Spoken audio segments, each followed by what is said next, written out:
안녕하십니까, 김형식 목사입니다. 오늘도 제가 앉아서 말씀을 드리겠습니다. 오늘은 창세기 2장 18절에서 15절에 있는 아담과 하와의 결혼에 대해서 생각해 보겠습니다. 먼저 창세기 2장 18절에서 25절 말씀을 좀 길지만 제가 한번 읽어. 여호와 하나님이 이르시되 사람이 혼자 사는 것이 좋지 아니하니 내가 그를 위하여 돕는 배필을 지으리라 하시니라. 여호와 하나님이 흙으로 각종 들짐승과 공중의 각종 새를 지으시고 아담이 무엇이라고 부르나 보시려고 그것들을 그에게로 이끌어 가시니 아담이 각 생물을 부르는 것이 곧 그의 이름이 되었더라. 아담이 모든 가축과 공중의 새와 들의 모든 짐승에게 이름을 주니라. 아담이 돋는 배필이 없으므로 여호와 하나님이 아담을 깊이 잠들게 하시니 잠들매 그가 그 갈빗대 하나를 취하고 살로 대신 채우시고 여호와 하나님이 아담에게 취하신 그 갈빗대로 여자를 만드시고 그를 아담에게로 이끌어 오시니 아담이 이르되 이는 내 뼈 중에 뼈요 살 중에 살이라. 이것을 남자에게 취하였은즉 여자라 부르리라 하니라. 이러므로 남자가 부모를 떠나 그의 아내와 합하여 둘이 한 몸을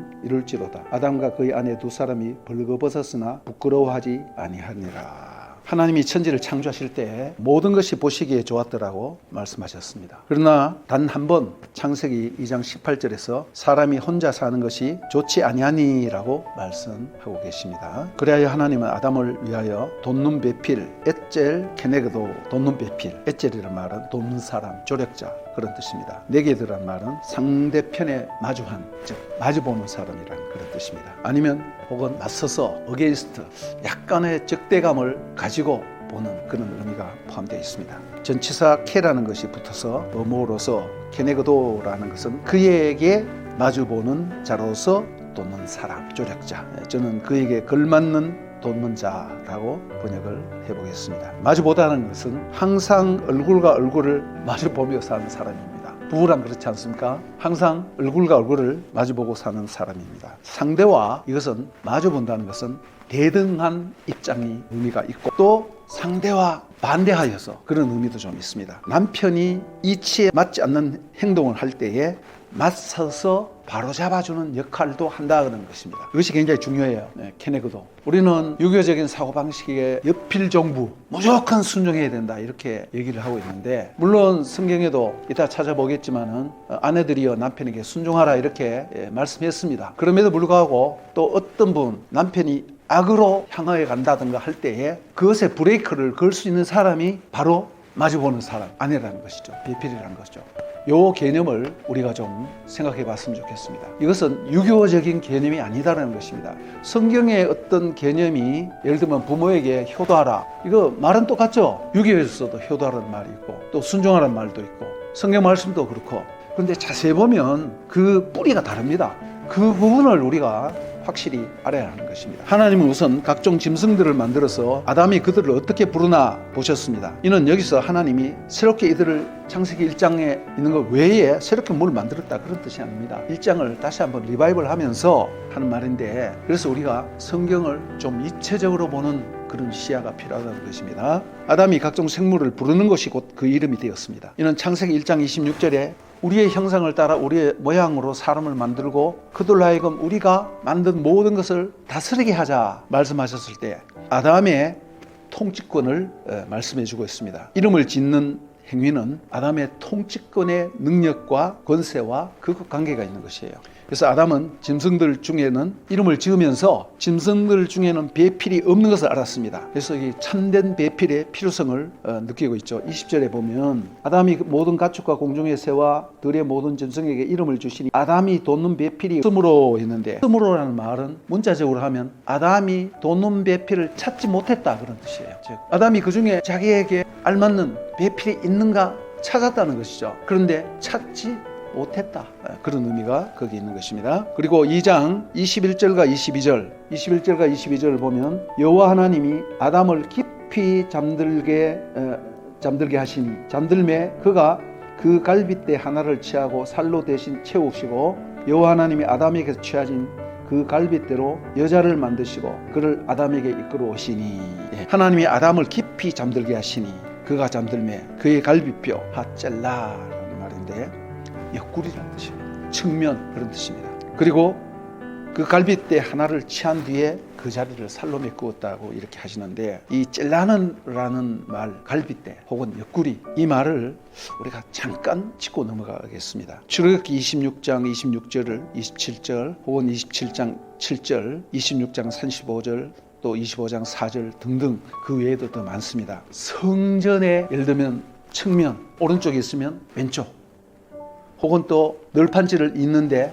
있는 그 고리, 혹은 성전 뚜껑에 마주보는 뭐 그런 여러 가지 용어로 쓰이는데, 또 제단의 측면 이런 식으로 쓰는데, 이것이 즉 성전 용어라는 것입니다. 성전 용어로 이 갈빗대라는 말이 많이 쓰이고 있다는 것입니다. 신약에 보면 누가 성전입니까? 우리가 성전이죠. 구약에는 모세의 성막, 그것이 다윗의 성전, 솔로몬의 성전, 그리고 신약에서는 그 성전이라는 건물이 인격화되어서 예수 그리스도가 성전으로 했습니다. 이 성전을 헐라 내가 사흘 만에 세우리라. 사도 바울은 고린도전서 3장 16절과 6장 19절에 너희가 하나님의 성전이다. 고린도후서 6장 16절도 마찬가지죠.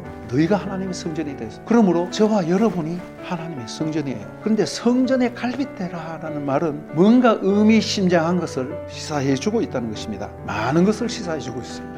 우리가 하나님의 성전으로서 남편과 아내가 마주보고 하나 되어서 연합되어서 성전을 완성한다.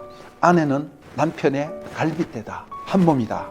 에베소서 5장 22절과 33절을 또 잠시 보겠습니다. 아내들이여 자기 남편에게 복종하기를 주께 하듯 하라. 이는 남편이 아내의 머리됨이 그리스도께서 교회의 머리됨과 같음이니 그가 바로 몸의 구주시니라. 그러므로 교회가 그리스도에게 하듯 아내들도 범사에 자기 남편에게 복종할지니라. 남편들아 아내 사랑하기를 그리스도께서 교회를 사랑하시고 교회를 위하여 자신을 주신같이 하라. 이는 곧 물로 씻어 말씀으로 깨끗하게 하사 거룩하게 하시고 자기 앞에 영광스러운 교회로 세우사 티나 주름 잡힌 것이나 이런 것들이 없이 거룩하고 흠이 없게 하려 하심이라. 이와 같이 남편들도 자기 아내 사랑하기를 자기 자신과 같이 할지니 자기 아내를 사랑하는 자는 자기를 사랑하는 것이라. 누구든지 언제나 자기 육체를 미워하지 않고 오직 양육하여 보호하기를 그리스도께서 교회에게 한과 같으니 우리는 그의 몸의 지체임이라. 그러므로 사람이 부모를 떠나 그 아내와 합하여 둘이 한 육체가 될지니 이 비밀이 크도다. 나는 그리스도와 교회에 대하여 말하노라. 그러나 너희도 각각 자기 아내 사랑하기를 자신같이 하고 아내도 자기 남편을 존경하라. 남편과 아내의 얘기를 하다가 갑자기 교회와 연결시켜서 뭔가 논리를 딱 건너뛰어버리는 거예요. 논리가 맞지 않습니다. 어떤 면에서는. 근데 성경이 사도 바울이 이렇게 표현을 하고 있어요. 우리가 성경을 보다 보면 이런 부분이 굉장히 많습니다. 여기서 하나님이 아담을 하여금 깊이 잠들게 하다라는 이 말씀이 나오는데, 아담을 깊이 잠들게 하시니, 이 말은 여호와 하나님이 잠에 떨어뜨리다, 골아 떨어졌다 이런 뜻이에요. 근데 이것은 수술할 때에, 마취 약을 먹죠. 그때 수술할 때에 깊은 잠을 자는 것과 같은 그림입니다. 아담을 깊이 잠들게 하셔서 고통을 덜 느끼게 해서 아담에게 수술하는 거예요. 칼을 대는 거예요. 아담의 육체를 해체해서 그 옆구리에서 갈빗대를 끄잡아내는 것입니다. 떼어내는 것입니다. 이것은 새 아담인 예수 그리스도가 옆구리를 찔림으로 말미암아 피를 흘리고 죽음으로 말미암아 뭐가 탄생합니까? 교회가 탄생하죠. 교회는 여성형입니다. 여자가 즉 그리스도의 신부가 탄생하는 그것을 예시하고 예표해주는 그런 그림입니다. 그래서 여러분들, 제가 그냥 운만 떼고 지나가는데 이 부분을 여러분이 좀 깊이 생각하셨으면 좋겠습니다. 하나님이 그 갈비로 여자를 지으시고 집을 세운다 할 때 요 단어를 썼어요. 와 이벤, 무엇을 세우다, 하젤라, 뼈로 뭘 세운다. 갈비뼈로 집을 세울 수 있습니까? 그런데 이 갈비뼈로 교회를 세운다라는 그 용어를 썼는데, 즉 예수 그리스도가 창으로 찔렸다는 거예요. 갈빗대 옆구리를 찔렸다는 그런 뜻이죠. 그래서 하나님이 아담을 깊이 잠들게 하고 그 아내를 만드신 것처럼 새 아담인 예수 그리스도가 찔려서 죽으심으로 말미암아 깊은 잠에 떨어지게 함으로 말미암아 교회를 만드신 것을, 뭔가 유비적인 그런 어떤 것을 쓰고 있는 거예요. 그래서 다시 에베소서 5장 22절 23절 제가 읽어드렸으니까 더 말씀드리지 않겠습니다.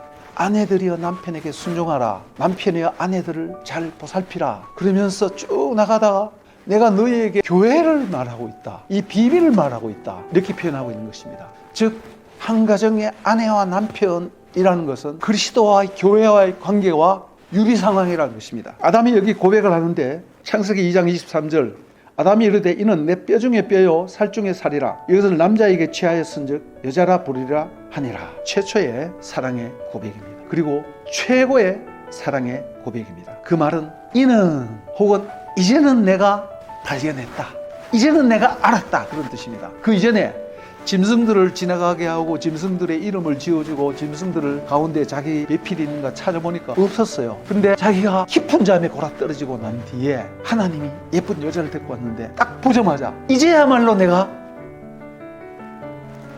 곧 찾았다, 그런 뜻입니다. 그러면서 여러분들이 아가서를 한번 참조해 보시기 바랍니다. 이것은 또한 교회에 대한 그리스도의 고백이기도 합니다. 계시록 21장을 보면 그리스도의 신부라고 표현을 했는데 보면 하늘에서부터 새 예루살렘 건물이 내려와요. 근데 그 건물이 건물로 표현된 교회의 모습이에요. 영광스러운 교회의 모습. 여러분 자세히 보면 그렇게 아실 것입니다. 그리고 여자라는 말은 남자라는 말이 이쉬입니다. 여자는 이샤라는 말인데 남자로 뭐 요즘 상남자 그런 말을 쓰죠. 상남자인 그리스도로부터 교회가 탄생합니다. 그리고 창세기 22장 24절에 남자가 부모를 떠나 그 아내와 합하여 둘이 한 몸을 이룰지니라. 우리 유교적인 사고방식에 의하면 여자가 부모를 떠나 둘이 한 가정을 이룰지니라, 이렇게 해야 되는 것 아닙니까? 우리나라도 고대 사회에서 장가든다, 이 말은 뭐냐면 장인 집에 들어가서 산다는 그런 의미가 있어요. 근데 언제부터인가 바뀌었죠. 그것을 자세하게 얘기할 수는 없고, 유교적인 전통에서는 여자가 부모를 떠나서 남자에게 오는 걸 보통 그렇게 알고 있어요. 지금도 그렇죠. 그러나 성경은 남자가 부모를 떠나 아내와 합하여, 이 말은 굉장히 중요한 말입니다. 많은 가정의 어려움과 많은 가정의 불화와 많은 문제점이 어디에서 발생하느냐 하면 남자가 부모를 떠나지 못하기 때문에 그렇습니다. 그럼 뭐라 합니까? 마마보이. 남자가 자기 아내와 어떤 중요한 것을 의논하지 않고 자기 엄마와 자기 아빠와 물어서 얘기하고 여자는 그냥 소외시키는 거야. 그거 잘못되는 것입니다. 결혼을 딱 하면 부모하고는 완전히 자유하고 떠나서 둘 부부가 하나가 되어서 모든 것을 의논하고 생각할 뿐만 아니라 한 몸이에요. 이 부분이 잘 되지 않기 때문에 부부관계에 어려움을 많이 당하고 있습니다. 그것을 교정해 줄 수 있는 것은 바로 이 성경 말씀입니다. 둘이 한 몸이 된다, 연합한다. 부부와 교회가 같은 어떤 모양새를 갖고 있는 거예요. 여기서 가장 중요한 가치는 연합입니다. 둘이 하나가 된다. 근데 교회의 가장 중요한 가치가 뭡니까? 우리 교회의 비전, 우리 교회의 가치, 이런 말 많이 쓰죠, 요즘. 그러면서 우리는 선교, 우리는 봉사다, 우리는 뭐다, 다 좋습니다. 그러나 가장 중요한 것은 교회의 연합이. 교회 연합이 되지 않으면 선교할 수 없습니다. 교회 연합이 되지 않으면 전도 아무리 해도 안 됩니다. 사람이 왔다가도 그냥 갈 수밖에 없는 거예요. 가정도 마찬가지죠. 많은 경우에 많은 청소년들이 문제가 생기는 것은 그 부모들의 문제가 있기 때문에 자녀들이 그렇게 되는 거예요. 모든 자녀들의 문제는 곧 부모들의 문제입니다. 부모가 둘이 하나가 되어서 연합이 잘 되면 자녀들은 저절로 평안하게 정상적으로 성장하게 되어 있습니다. 교회도 마찬가지입니다. 교회가 평안하고 연합이 잘 되면 저절로 전도가 돼요. 선교하자 그러면 다 같이 해요. 그런데 그것은 도외시하고 가장 본질이 되는 이것은 도외시하고 선교한다, 전도한다, 봉사한다, 이것은 그 다음 문제라고 생각되었습니다. 그 다음 창세기 2장 25절에 보면 아담과 그의 아내 두 사람이 벌거벗었으나 부끄러워하지 아니하니라. 한마디로 둘 부부는 벌거벗고 사는 거예요. 옷을 입었다 할지라도 같이 살면 다 알죠. 즉 비밀이 없어야 하는 것입니다. 수치스러운 것이 없어야 하는 것입니다. 있는 그대로의 모습을 보여줬을 때에도 벌거벗은 그 상태에도 아무런 것이에요. 교회도 마찬가지예요. 오늘날의 교회가 여러 가지 문제가 있는 것이 무엇입니까? 교회 가면, 가정에서는 그렇지 않은데 교회 가면 전혀 딴 사람이 되어서 목사인 척 해야 되고 장로인 척 해야 되고 신앙이 좋은 척 해야 됩니다. 젊은 사람들이 보고 척하는 거 그거 얼마나 가겠습니까? 그렇게 할 필요가 없어요. 있는 모습 그대로. 그러면서 저절로 연합하고 화합되어서 하나가 되는 거예요. 이것이 건강한 가정과 건강한 교회의 모습입니다. 즉 비밀이 없다는 것이죠. 좋은 교회는 서로 간에 소통이 잘 되고 담이 없고 비밀이 없이 모든 것을 다 얘기할 수 있는 그런 교회가 좋은 교회예요. 나의 어떤 수치스러운 일, 나의 어떤 문제를 내어놓더라도 모든 것을 있는 모습 그대로 정죄하지 않고 혹은 판단하지 않고 그대로 받아들여서 소화하면서 그것을 격려해주고 그것을 같이 해결해 나갈 수 있는 그런 교회가 좋은 교회입니다. 하나님께서 창세기 1장 28절에 우리의 형상대로 우리의 모양을 따라 사람을 만들자 하고 그들로 하여금 우리가 만든 모든 것을 다스리게 하자라고 말씀하셨죠. 이것은 어디서부터 출발하느냐면 가정, 부부를 통해서 출발하는 것입니다. 하나님의 형상인 자녀를 땅 위에 번성케 하는 거예요. 퍼뜨리는 거예요. 그것은 곧 하나님의 성전 에덴을 땅끝까지 확장하는 것입니다. 그리고 하나님의 형상을 땅 위에 퍼뜨리고 하나님의 성전인 에덴을 땅끝까지 확장함으로 말미암아 땅을 다스리고 통치하는 거예요. 사람이 적으면 항무지, 개가 나지 않고 그대로 둘 수밖에 없어요. 그러나 땅에 충만하면 그 사람들이 가는 곳이 바로 에덴 동산이 되는 거예요. 에덴 동산을 확장하고 넓히는 거예요. 땅끝까지. 그리고 이것은 돕는 배필인 남편과 아내의 상호 연합으로 말미암아 이 일을 이루어갈 수 있고 이 임무를 달성해 나갈 수 있다는 것입니다. 굉장히 중요합니다. 그래서 하나님의 명령을 성취하는 거예요. 어떻게 우리가 지상 명령을 성취할 수 있는가? 바로 이렇게 하는 것입니다.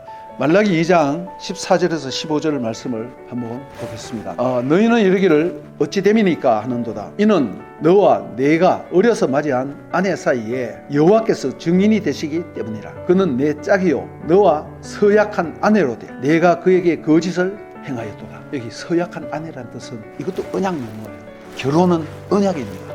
결혼은 언약이에요. 단순히 남자 여자가 좋아서 그냥 뭐 결혼식 가고 그냥 같이 산다, 그런 의미 이상이에요. 성경적인 사고의 기본적인 바탕은 결혼이 언약의 한 모델이 되는 것입니다. 그래서 그에게는 하나님은 영이 충만하였으나 오직 하나를 만들지 아니하셨느냐? 어찌하여 하나만 만드셨느냐? 이는 경건한 자손을 얻고자 하심이라. 그러므로 내 심령을 삼가 지켜서 어려서 맞이한 아내에게 거짓을 행하지 말지니라. 오늘날 많은 사람들이, 요즘은 뭐 여자들도 그런다고 하더라고요. 그리고 비정상적인 결혼 생활 외에 비정상적인 결혼, 젠더 이론이라든가 동성 결혼이라든가 뭐 이루루 말할 수 없어요. 이런 것이 성행하는 것은 왜 그런가? 하나님을 떠났기 때문이에요. 하나님의 언약을 파괴했기 때문입니다. 가장 중요한 결혼 언약을 파괴했기 때문이에요. 그래서 우리는 말라기 2장 14절과 15절 잘 기억해야 됩니다. 하나님은 전능자가 아니십니까? 얼마든지 더 많이 만들 수가 있어요. 그런데도 왜 남자와 한 여자가 결혼하라고 했느냐? 경건한 후손을 얻기 위함이다. 가정이 복잡하고 가정이 시끄러우면 자녀들이요 정신분열증입니다. 자녀들이 평안히 무엇을 할 수가 없어요. 공부를 잘할 수가 없어요. 공부를 잘하는 애들도 잘못된 길로 빠질 수밖에 없어요. 그러나 아내와 남편이 사랑을 하고 가정이 안정되면 자녀들은 저절로 잘 되게 되어 있습니다. 그래서 창세기 1장 하나님의 창조의 완성이 뭡니까? 2장 1절에서 3절에 있는 안식이죠. 안식은 뭐라 그랬어요? 하나님이 우주 성전을 완공하시고 이제 우주 성전에 입궁하셔서 하나님이 그 보호자에 앉으셔서 즉위식을 하고 왕으로 대관식을 하고 하나님이 통치하는 것이라고 했습니다. 그리고 인간은 하나님의 아들로서 태자 책봉식을 하는 것이라고 그랬어요. 그래서 안식은 하나님이 보호자에 앉아서 통치, 우리는 하나님을 경배하고 찬양하며 하나님의 통치로 인하여서 샬롬, 평안이 오고 거기에서 진정한 안식을 또한 얻을 수 있는 것입니다. 창세기 1, 2장을 다 합친다면 하나님의 천지 창조의 전체적인 1장의 파노라마와 2장의 에덴을 클로즈업 시켜서 하나님과 인간과의 언약 관계를 보여주는 그것과 다 합쳐서 하나님의 천지 창조, 이것을 완성하는 마지막에 뭐가 있느냐면 결혼이 있습니다. 진정한 하나님의 우주 창조, 천지 창조의 완성은 바로 남자와 여자의 결혼이라는 것입니다. 그 결론은 바로 안식이에요. 가정에서부터 출발해서 교회 그리고 온 우주까지 하나님의 창조와 통치가 완성되고 하나님의 안식, 샬롬이 이루어지는 것이 하나님의 목표입니다. 그것은 한 남편과 한 아내가 연합하여서 샬롬을 이루고 그리스도와 교회가 연합하여서 샬롬을 이루므로 말미암아 창조의 완성과 안식이 이루어지고 이것은 바로 가정의 안식으로부터 출발한다는 것입니다. 오늘은 여기까지 말씀드리겠습니다. 감사합니다.